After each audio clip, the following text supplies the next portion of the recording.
Welcome to Great Lakes Reel to Reel podcast. Today we have with us author, presenter, content creator, and avid fisherman, Roger Hinchcliff. Roger is the creator of Steelhead Manifesto and a great ambassador of Great Lakes fishing. Roger shares a few tips, tricks, and stories from his near 4 decades of fishing experience. But before we get to our interview, we need to thank our sponsors, Dreamweaver Lures, Strike Force Energy, and Renegade Products USA. So let's bring in Captain Mark from Silver Addiction and Roger and get this interview underway.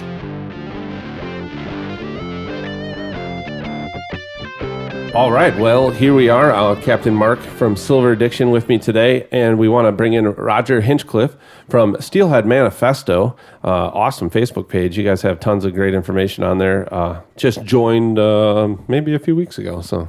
Yeah, Roger's been with us a ton on the club circuit. He always has great stuff to talk about on the Steelhead side and just river fishing in general, so very happy and honored to have him here today. Thanks, Roger. Hello, thank you. I appreciate you guys having me on, and it's always nice to talk fishing, man. I love it. Yeah, it's definitely it's been a good pastime for me for the last few months. It's kind of a nice transition from my normal life.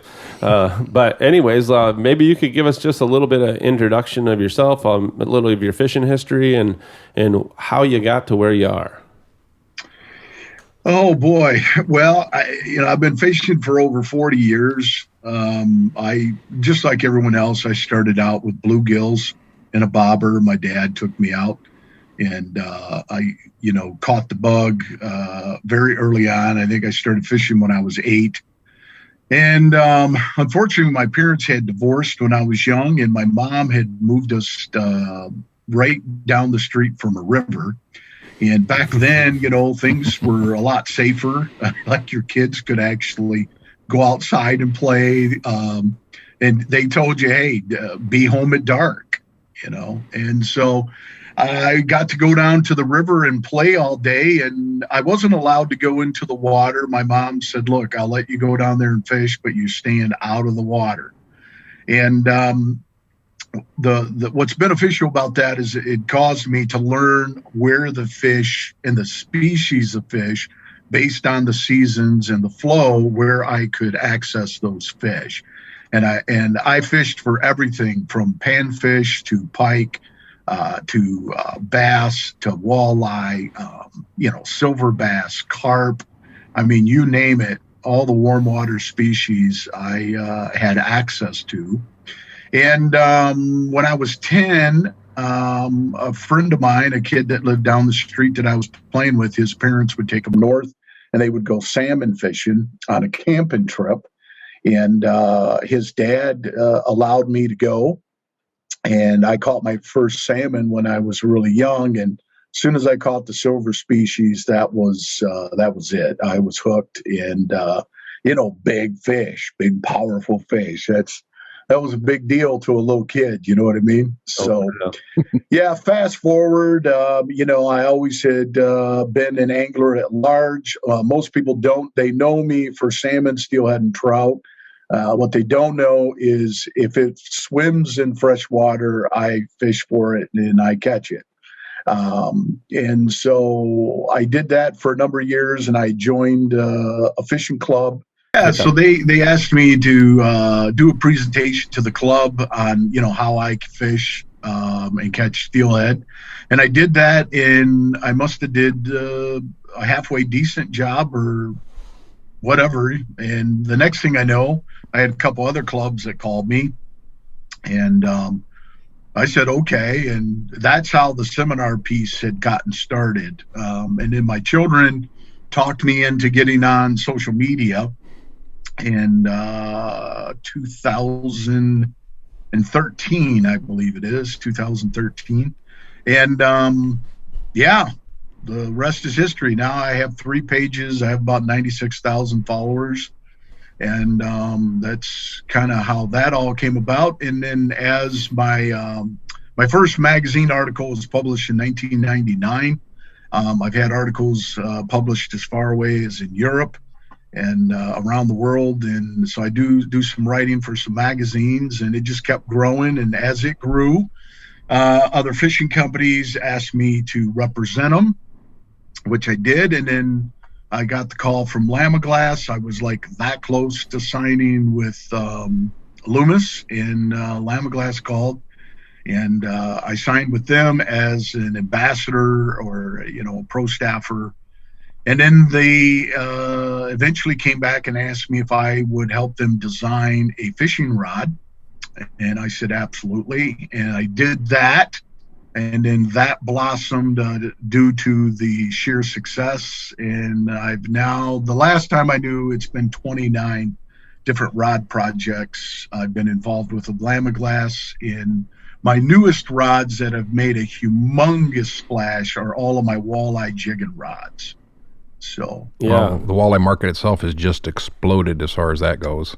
Yeah, it's been pretty awesome. I'm not gonna lie, it's been pretty awesome. And so, with all of that being said, some people would say I'm a professional in the industry, and I don't classify myself as that. I'm very humble and appreciative of all my success and the support. But at the end of the day, I'm just a regular guy, just like you. I put my waders on one leg at a time, and I can learn from you, and you can learn from me, and you will never know it all. And I've met folks who think they know it all. Everyone's entitled to an opinion, but you're not entitled to the facts. And that's kind of how I live my life. And it's a lifelong journey. And I say, let's just go fish and enjoy the recreation and the sport. I think that's a good point, what you said about, some people think that they know everything about fishing, but truly fishing, there's a lot of different ways to achieve the same end goal. And there's a lot of techniques, and there's a lot of techniques that work at the same time. And there's it's kind of a neat thing with fishing. So that's kind of a philosophy of mine, is that there isn't one right way. There's going to be your way. And you're probably going to learn a bunch of other people's ways, and then kind of design your own method that's going to work for you. Or you can take it and say, all right, hey, Roger's doing this, Adam's doing that. I can add it to my arsenal and tweak my way to make it a little bit easier, maybe doing it, or just be more productive as far as that goes. I know I'm not a big river guy. In fact, I'll be honest, I've never river fished. I mean, other than on the bank for catfish or something at the marinas or whatever. But Roger, you spoke many times at my club, and it's always interesting to see that, and then to hear other folks that are river fishing and understand how to apply that. And something really simple is just some of the organizational stuff that you've done. I've implemented into the boat just on my end. I mean, just something that simple. We're not doing the same thing, but it's just implementation of little ideas. Yeah, absolutely. The other thing is, with everything going on and the kind of explosion of the get outdoors, which needed to happen, in my opinion. Sure. It's great to see kids, but this is, here in Ludington, it's steelhead season is pretty much ramping right up, and there is a lot of young steelhead anglers. And I'm not by no means an expert steelhead fisherman, but I've spent a fair amount of time on the river, and it's great to hear those kids. They text me and call me, they send me pictures of these fish that they're catching, and they're so excited about it. And it's just great to see people getting back out there and kind of reconnecting. Yeah, no question. I mean, I have a soft spot for the kids. My kids are all grown up and stuff and moved out of the house, and but I look good for 27, right? You do. For sure. Me too. But anyways, no, I love them kids, and I don't have any grandkids yet, but I'm sure that's going to happen, and I'll spoil them rotten, give them lots of sugar and caffeine, and then give them back to That's my the kids. best way. I do that to his daughter all the time. She does like Captain Mark. Yeah. But no, I have a soft spot for the kids, and it's very encouraging to see that, because you can call me old-fashioned, whatever, but today's young people, obviously they are living in a world that you and I did not grow up in. Sure. It's a lot different. This technology piece plays a lot into that. And in a good way and a bad way, in my opinion. But I love to see and hear that with the kids. It's so important. And I thank God that my dad did take me fishing, because who the hell knows where I would be, what I would be doing. And I did a podcast. It's probably been 2 years ago, maybe 3 years ago. And I told this quick story. My stepfather had told me he was jealous of me. And I said, jealous of me? What are you jealous of me for? He says, because of your passion. He says, if everyone had the passion that you have for the outdoors, what a great life we would all live. Oh, yeah, for sure. Yeah. Wow. I mean, that's deep and profound, and it's really stuck with me. And I think it's absolutely so true that even if it's not fishing, people should find something that they're passionate about. And if a kid can get into fishing and enjoy that for the rest of his life, I think it's great.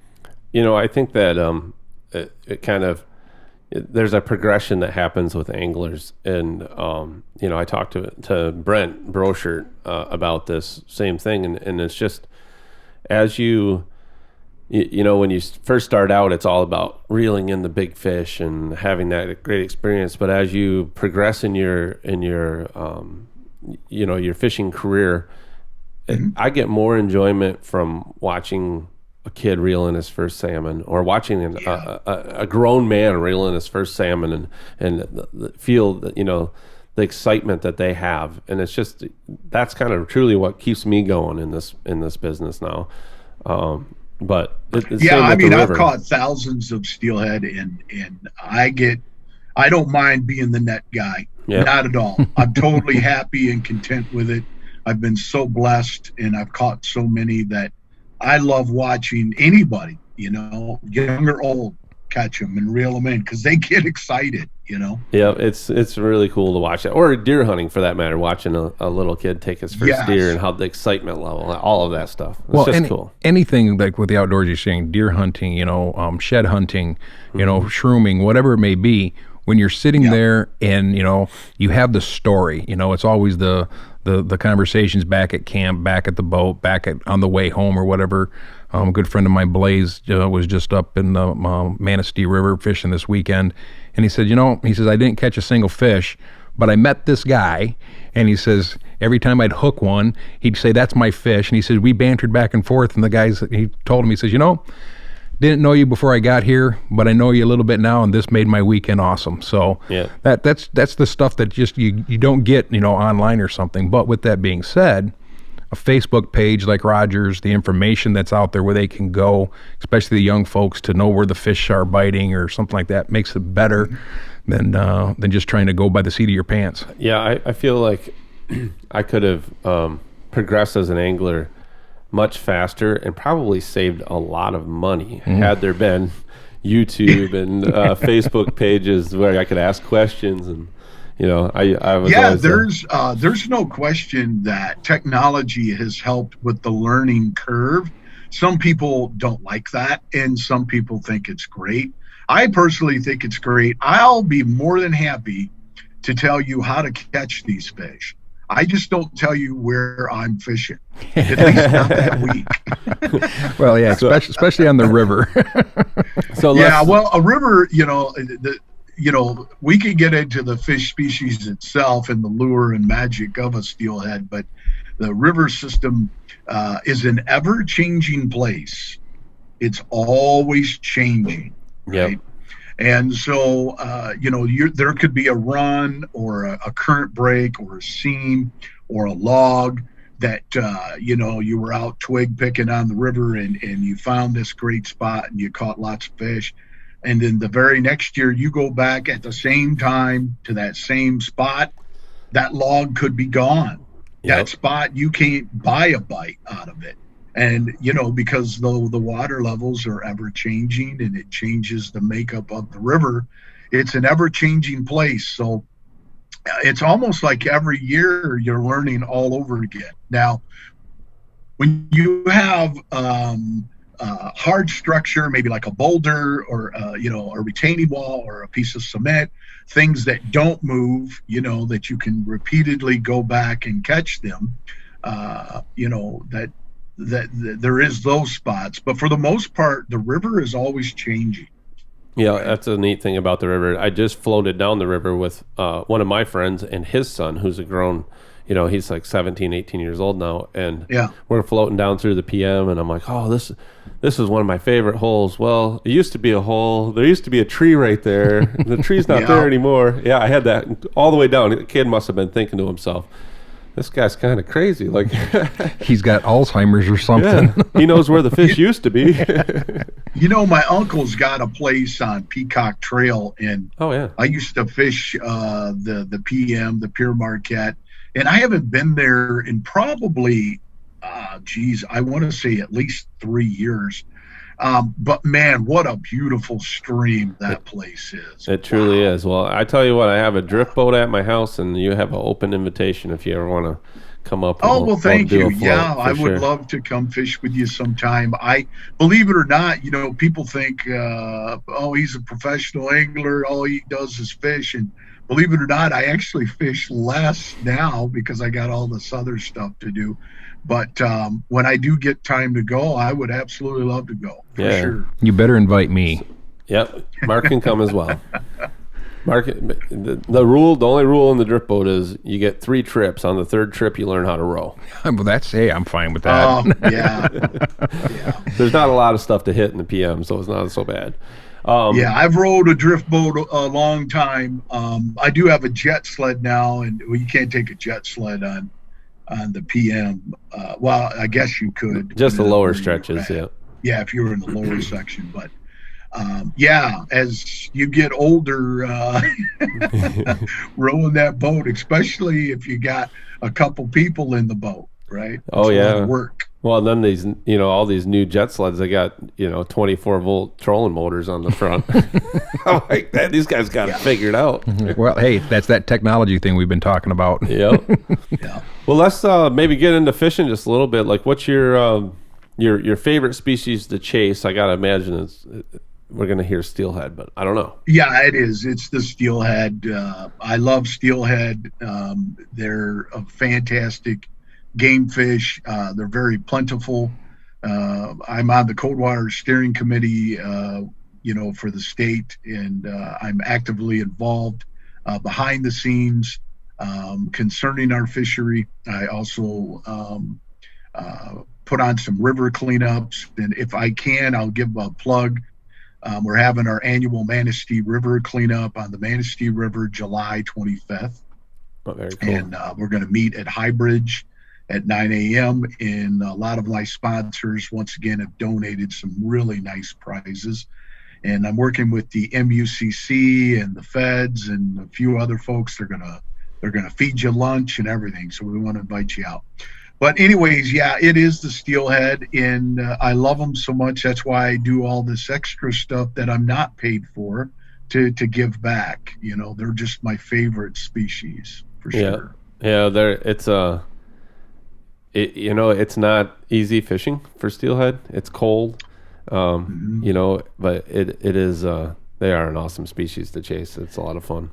Well, like I said, I've never done it, but I've seen enough folks that have done it. I've obviously followed Roger and such on here. I guess one of my questions would be is for somebody just getting into it, Roger, what would you suggest? I mean, you got these young folks out there that maybe would like to get started, not a lot of big budget or something. What would you suggest be a good starting point? Yeah, what I'd recommend is getting a spinning rod and reel combination at a minimum of about 9'6" rod length, 9'6", because you could do a lot with that rod. Some people want to side drift or back bounce or bottom bounce. If you're going to do the float fishing thing, which is very, very, very, very popular now. The reason why float fishing is so popular is due to the versatility of it, and you can do a lot of stuff with a float. And if you're going to float fish for them, I would recommend a minimum of a 10'6" rod. at a minimum. Some guys go all the way up to 13 feet, and I fish a 13-foot rod a lot, but 10'6" is a great rod. It's really hard to manage a 13-foot rod in a boat, right? Yes. Now, when you're on shore, it's easier. But I would tell folks to get a spinning rod and reel combination, minimum 9'6". But if you're going to float fish 10'6" or above, the Lamaglass X11 is a great rod for that. I mean, those rods sell for $100, so the investment isn't that high. And I would also tell folks, if you're just getting into the sport, to run monofilament. Mono is a great deal if you're going to be fishing in cold weather, because you can fish for steelhead from September all the way through April and May, and sometimes as far as June, depending on geographically where you're at in the latitude and longitude and the weather patterns. But the problem is, if you're going to cold weather fish, braid will freeze up. So monofilament is the way to go. And you just basically, you're going to run a float and your weight underneath the float, and a small, very small swivel. And then I am a firm believer in fluorocarbon. Some people don't think fluorocarbon makes a difference, and everyone's entitled to their opinion. But I believe that fluorocarbon was one of the best gifts ever given to the fishing community. I have conducted my own tests on fluorocarbon and light penetration. And based on what I have found, fluorocarbon works great. So from that swivel, you'll run a liter of fluorocarbon, maybe a 2-foot leader, and then your hook. And then on the hook, you can run so many different things. I mean, most people fish a bead, which is just a round plastic egg, and they are either a hard plastic or they're the soft beads, like a rubbery plastic. And then folks will tie spawn bags and spawn netting. That's the fish eggs, from a salmon, a coho, a steelhead, or whatever. You can actually buy those already tied up for you. That's a real popular one. Another method under the float would be a jig, a little small jig, and a wax worm.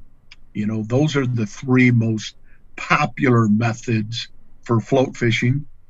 Another angle they could consider, which I still do today, especially early in the season, or when we get into the drop back phase, which that's where we're kind of going now, is I'll throw spinners. Just to throw a spinner with a blade. I mean, it don't get no easier than that, and just reel it in slow. I mean, that's as simple as it gets. Yeah, we on the PM. So I have a pretty diverse group of friends. Some use spawn, some are fly guys, some are beads. But I have quite a few guys that throw crankbaits, and they throw shad wraps and different rapplers and flicker shads and all kinds of different stuff, and really do produce quite a few fish. It's a lot more like bass fishing too. You don't necessarily need a super long rod. It is nice to have something over 7 foot, but yeah, well, there in the PM, it's the smaller river setting, to where on the Manistee, you've got a bigger setting. You can get away with that longer rod. And if you want, I'll just touch on why longer rods are so popular when float fishing, and that's due to line management. And so what you want to do is, fishing is mathematics. The more water that you cover, the more fish you're going to catch. It's just simple math. And so what happens is, when your float is going down the river, that fishing line will get ahead of the float because it's lighter. Well, what happens is, when that creates that bow in the line, it pulls the presentation too fast, because the fish are sitting in the current, and there's a thing called current speed. They know how fast things are supposed to be going by them. So if you have something going too fast, they know that's unnatural. So what you want to do with that longer rod, you can easily pick the line up and put the line behind the float. And that's what we call mending the line.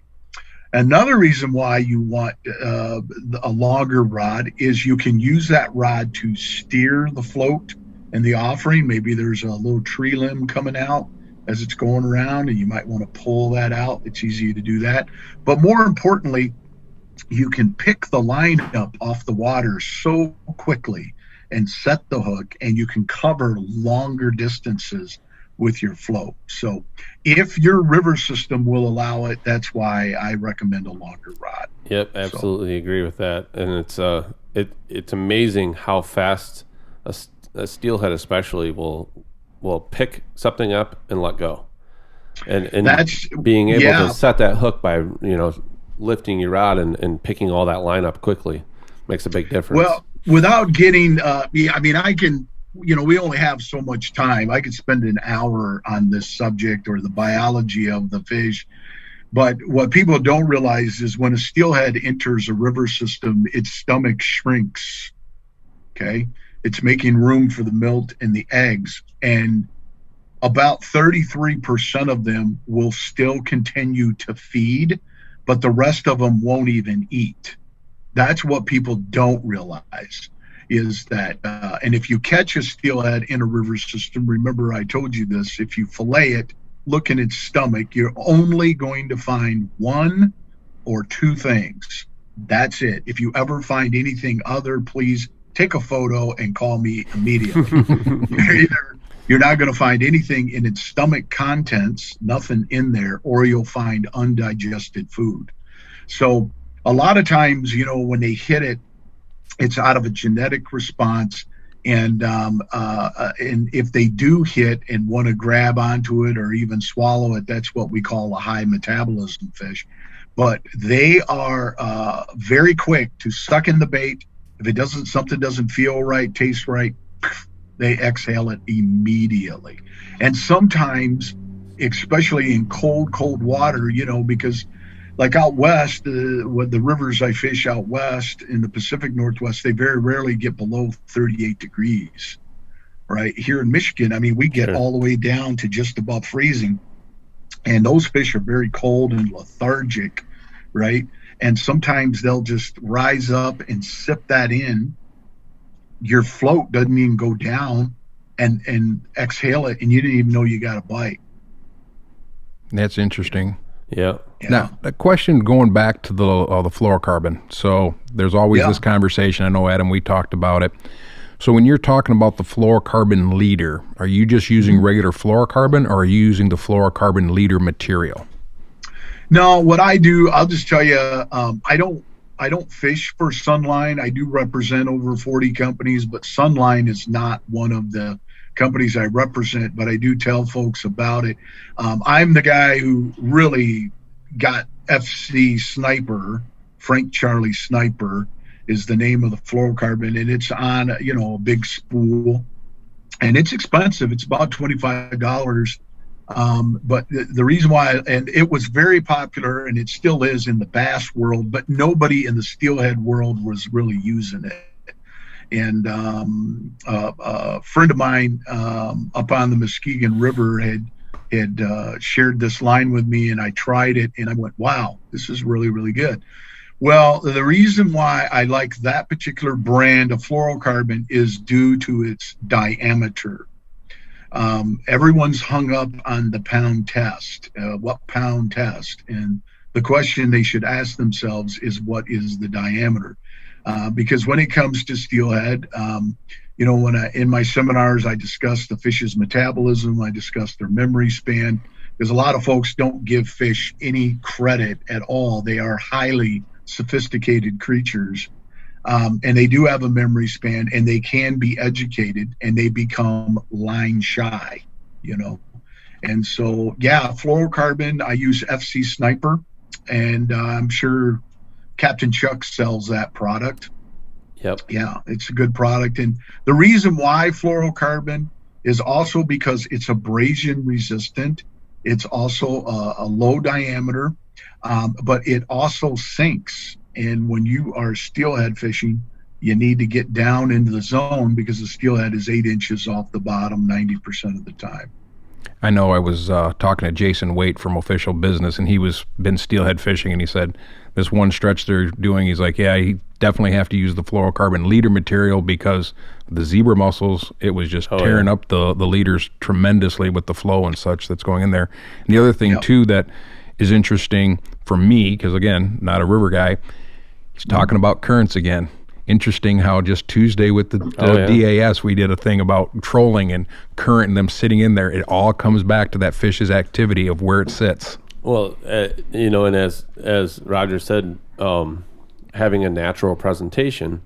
Now you can take that out of the river, put it into Lake Michigan, and it's the same idea that if your spoon is going faster than that spoon's made to go, it's not going to look right. And the same thing if it's going slower. And we kind of keep circling back to these same concepts, but they really apply to all fishing. I mean, if you are paying attention to all of these details, it doesn't matter if you're fishing for panfish or blue marlin, it's going to be the same. Like if you are paying attention to the details and repeating successful techniques over and over, it'll improve your catches for sure. Yep. So that's a really and you know, like let's just pick on the Manistee River. The Manistee River gets more angling pressure than any other river in all of the Great Lakes. It's stupid. It's amazing how much fishing pressure that gets. Well, the guys that are continually successful on that river, look, you know, they got their presentation down, and they understand water temps and how these fish move, because the steelhead is always on the move. What dictates what they're doing is water temperature and photo light periods. That's it. Yep. You know, and the Manistee is, you know, there's over 30 miles of river there. So there's lots of room to fish, but they could be anywhere, right? I think that's a key point. Like on the Manistee, you could be on the Manistee, and there could be a guy plugging, and a guy back bouncing, and a guy center pinning, and a guy fishing flies, and a guy's fishing spawn and beads, and they are all successful at the same time. It's not because one technique works better; it's because they're better at that technique. Right. And when you get into steelhead fishing,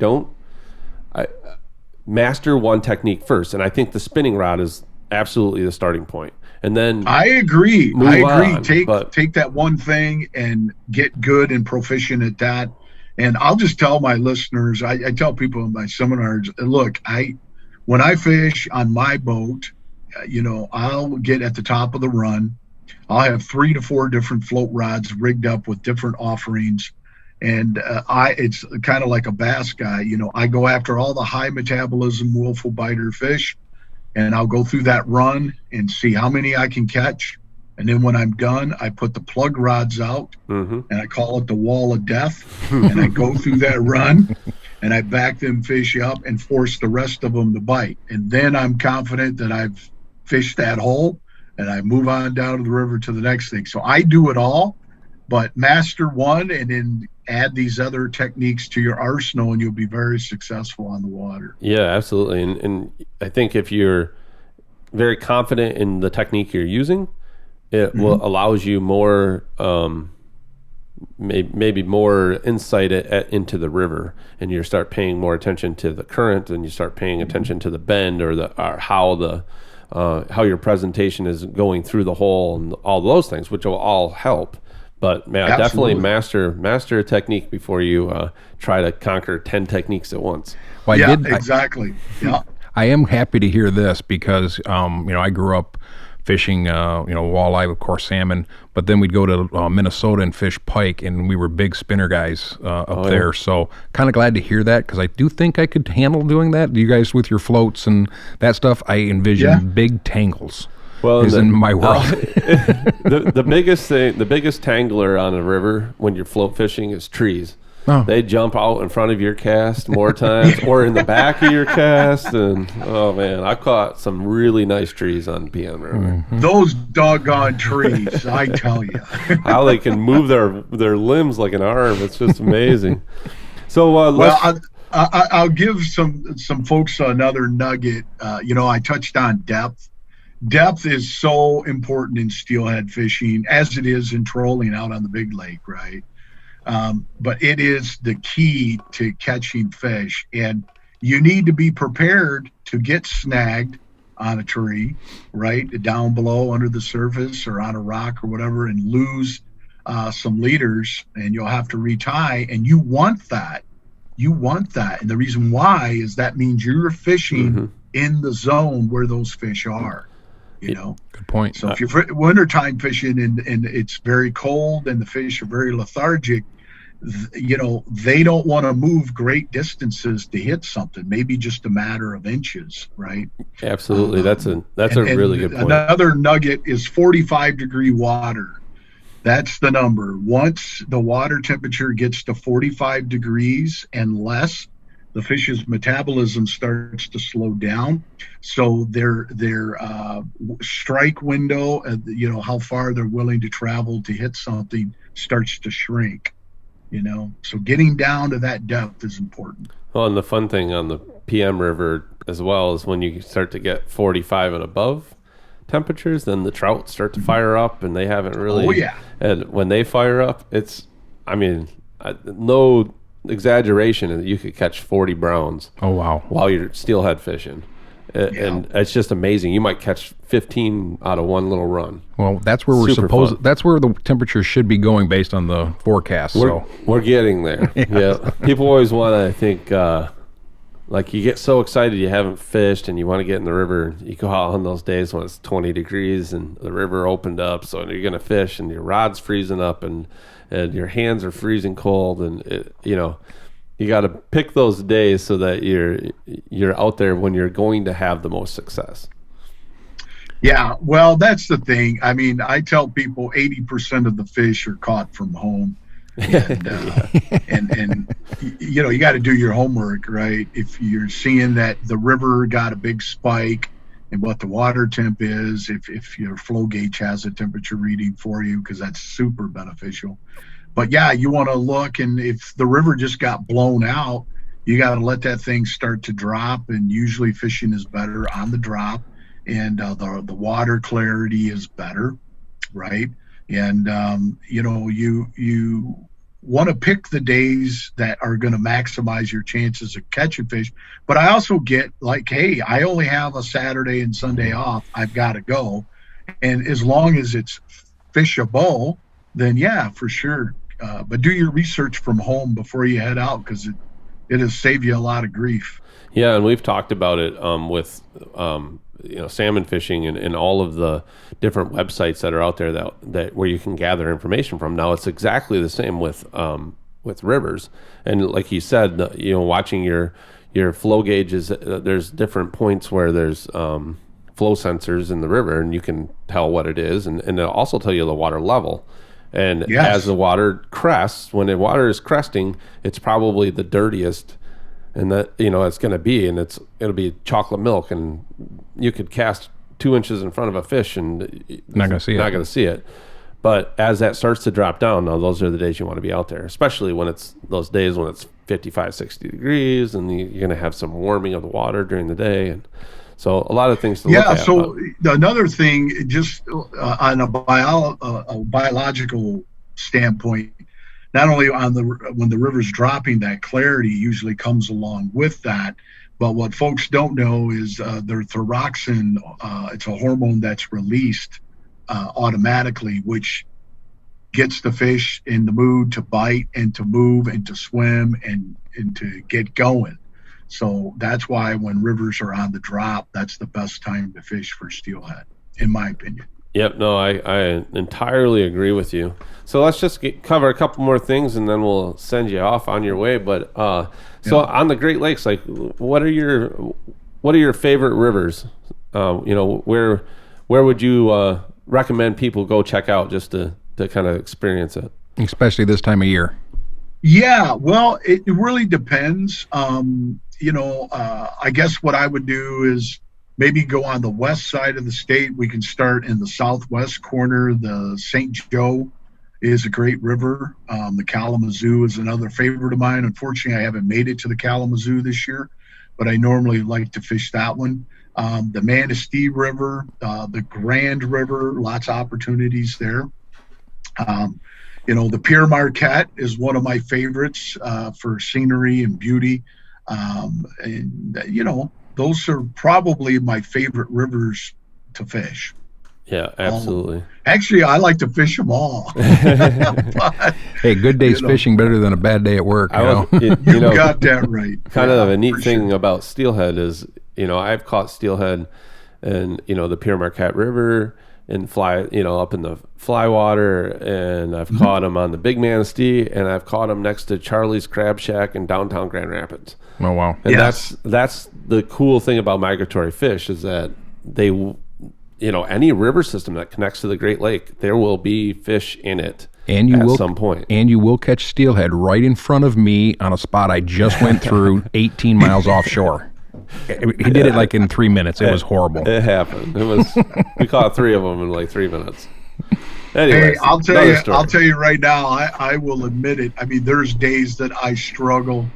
I don't want to give the impression that I can catch every fish, because I can't. But there's times where I've been on the struggle bus and I go, you got to be kidding me. I just fished that, Yep. But I've been there, and that's all part of fishing. I think that's what makes you want to come back and get even the score and catch them again. So, and I will say one thing, as far as if you want to get into steelhead fishing, you want to, stop in a fly shop, ask questions. Most of those guys are, they're fishermen. They want to help you out. Buy things. Absolutely. If you go into a fly shop and you buy a lamb glass rod and a spinning reel and ask questions, those guys will help you. They're going to show you how to rig it up. And I don't even know that you have to buy a rod. Most people that they want to help you.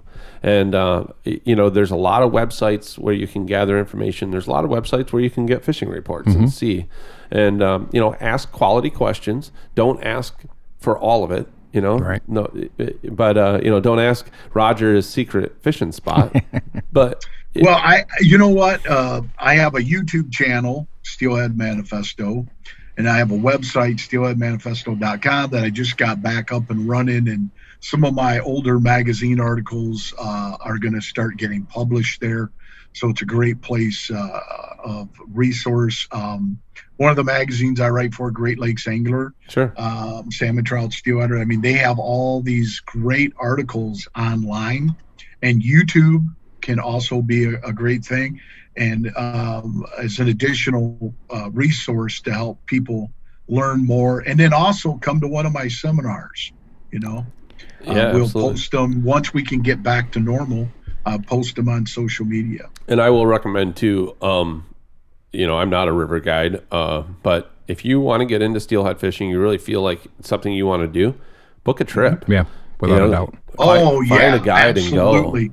And go. You're going to learn so much. I mean, you're just not paying for the experience to catch the fish. You're also learning. So you're investing in yourself. Absolutely. And most of them have all the rods, all the reels, all the tackle that you need. So when you show up, you don't have to make a large investment. Right. And you're probably going to be successful most of the time. And you're going to learn more. You're going to learn more in one day of fishing than you would in 2 seasons of fishing. So. And it only gets worse from there, because once you catch them, it's over.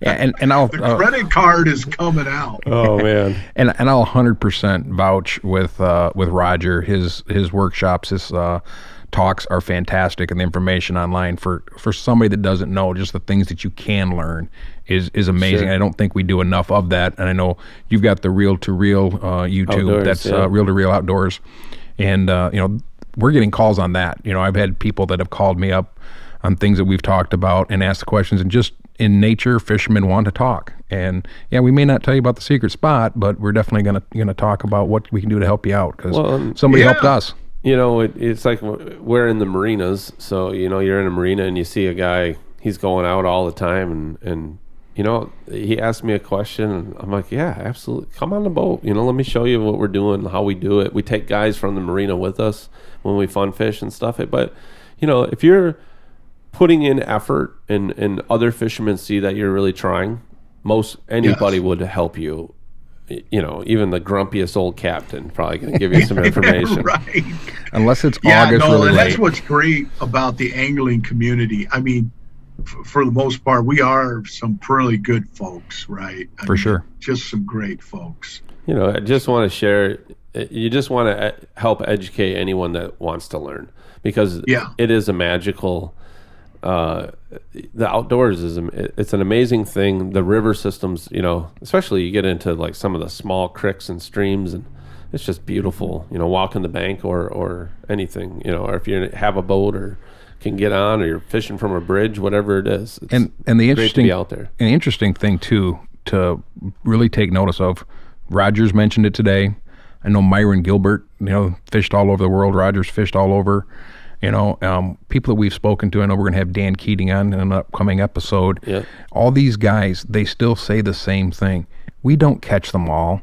We're still out there to try and get that one that got away or try to figure something else out. It's always a challenge, and these are the guys that are at the pinnacle of the industry. So yeah, I mean, you can learn from anyone. You can learn from somebody that's just starting, and you've been fishing for 40 years. I mean, well, let me tell you, last year I hooked because I've caught very large steelhead. I've been blessed and fortunate, but I caught my largest steelhead here in the Great Lakes.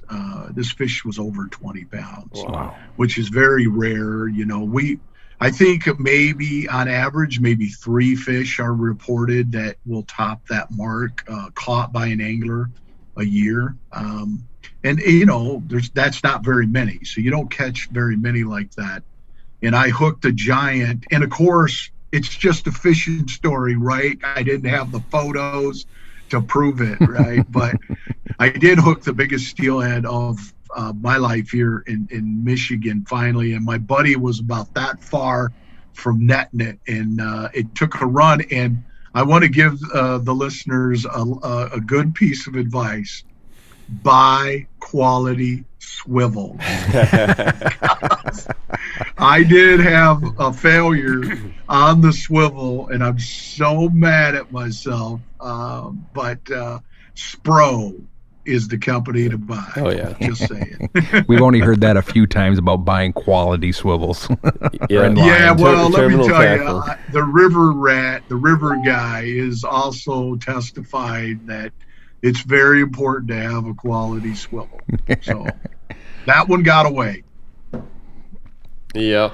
All right. Well, I tell you what, we appreciate you coming on, and we have a little section at the end of our podcast where we like to ask you kind of world critical questions. Yes. Very good. Riveting questions. So this is called Dock Tales, sponsored by Strikeforce Energy. So we're going to ask you questions that are totally unrelated to anything that has any relevance on fishing, or, well, maybe it will, but it really has. It's just fun. We like to ask. Should I start praying now? We like to ask ridiculous questions of people and see what their answers are. So, you want to start it, or am I starting? Yeah, I'll go ahead. I'll start with it. So, Roger, seeing as how you shared with us the failure of the swivel, what would you say was another failure that you overlooked that you got done with, and you said, "Boy, I really, really shouldn't have. I knew better." What was that failure? Oh, geez. Well, look, I've made a lot of those. I'm talking the one that you can share with our listeners. The question is, which one do I want to tell you? I have a decade of those. Yeah. Well, I'll tell you the one that I make the most. Now, I shouldn't say the most, but I've done it several times, and so has everybody else. Because if anyone tries to act like they never do that, it's happened to you. And that would be to check your leader, right? And if you feel a nick or something and you got lazy and didn't retie, right? Mm-hmm. Or you got in too big of a hurry and you didn't wet and lubricate that knot, and you have a knot failure. So those, I've been guilty of that. And it's all out of sheer laziness and because I want to hurry up and get back in there. Yep, So. That's a good one. two things that I beat on with people all the time is that, well, that's all you're going to get as far as that goes. And that was perfect, because that is one that we've talked about. Yep. And like you said, it's pure laziness on that scenario. Yeah. All right. So you can go anywhere in the world and any fishing trip, any species, where are you going? What are you fishing for? I would like to fish the Kamchatka River in Russia for steelhead. That's a place that is on my bucket list. Don't know if that will ever happen. I pray to God that I get to go there and do that, but that's my bucket list fishing trip for sure. Yeah, that would be an incredible one. He'd have to talk to Myron about the travel. Yeah. We have a buddy, Captain Myron, and Myron Gilbert, and he's traveled all over the world ice fishing, professional or tournament ice fishing. Oh, okay. And they won the world championships, and just a storyteller guy. And I mean, you take a charter captain and with 30 years of experience, and he's pretty much the guy that would be if you looked it up in the encyclopedia, there it would be. But there would be Myron's photo. So I've got a rod question. I know you shared with us that you built rods with Lamiglass. Now, when I was growing up, my dad was salmon fishing. We built all of our own salmon rods and actually turned into a little business. And at one year, we built like 500 and some rods. But anyways, have you ever hand built a rod? And if you could, what would it be? Yeah, I mean, I'm just going to be... I'm going to go with Lamiglass because I worked there. But yeah, I would, probably, I have in my collection, it's stupid. I probably have 200 different float rods. Wait. It's 200, right? I'm going to play this for my wife. I just want her to know that I don't have a problem. That's true. We can do that. Well, way under 150. Well, let me tell you, my wife will testify that I've got a problem. And, so the issue that I have, I'm just being totally transparent, is when I try to sleep at night, I try to turn this off and stop thinking about fishing, and I just can't turn it off. And a lot of guys, I'm the type of person, anything I do, I want to know why. I got to know why. But back to your question, it would probably be a Lamiglass float rod. And I have several custom rods. I actually have a guy building me one right now. And, but I just love fishing rods because they're a work of art, and they're also a tool. You got to have them. Yeah, I think you hit we that. We need more. He said, that's why my boat's called Silver Addiction. My wife believes there's got to be a 12-step program out there to solve this addiction. So, No, you ain't getting rid of that, man. Look, I pray to the Lord Jesus Christ that I can fish as long as I can, Yeah, absolutely. I just hope that when I'm, when I'm in my 70s and later in my life, that someone still will take me fishing. Yes. When I'm not capable. I'm right there with you, man. I'm right there with you. For sure. Well, hey, we really appreciate you being on today and hearing, just it's good to hear kind of the things that I kind of believe in fishing wise, like repeated, and you touched on a lot of really good points and to our listeners, check out Steelhead Manifesto. The Facebook group is great. I mean, there's a lot of good information shared and a great place to ask questions if you want to get into steelhead fishing. Check out your website and that too. We'll try to give a little promotion on the screen here. I will be putting this on the Reel to Reel Outdoors channel, so this will be the first podcast that will also be on YouTube, not just on podcast format. So we'll try and connect those to some of your social media as well, and but there again, I'll post the link on my website as well, and I'll share it with our folks. And I want to just say thank you very, very much for having me on. It's been a pleasure, and at the end of the day, I'm truly honored that anybody wants to hear me ramble. Because it's not rambles.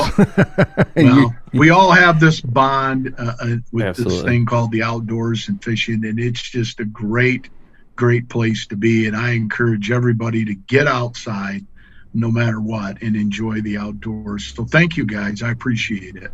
Yeah, well, thank you very much. You guys stick around, and we're going to give you just a little bit more information here at the end of the podcast. Thanks, Roger.